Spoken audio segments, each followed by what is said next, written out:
Samantala ang pag-aproba sa dagdag ng 16,000 teaching position, layong palakasin ang edukasyon at bawasan ang workload ng mga guro ayon po yan sa palasyo.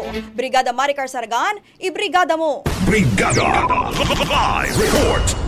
Inaprubahan ng pamahalaan ang pagdaragdag ng 16,000 teaching positions para sa darating na school year, mas mataas kumpara sa dating 10,000 na karaniwang nalilikha taon-taon. Sa press briefing sa Malacanang, sinabi ni Palace Press Officer Claire Castro na alinsunod ito sa direktiba ni Pangulong Ferdinand Marcos Jr. na palakasin ang education system sa bansa at tugunan ang kakulangan ng mga guro sa mga pampublikong paaralan. Ang karagdagang mga posisyon ay inaasahang makakatulong upang mabawasan ang laki ng klase, mapagaan ang workload ng mga guro at mapahusay ang kalidad ng pagtuturo sa mga mag-aaral. Binanggit din ni Castro na bahagi pa lamang ito ng mas malawak na plano kung saan target ng administrasyon na makalikha ng kabuang 20,000 na bagong teaching positions.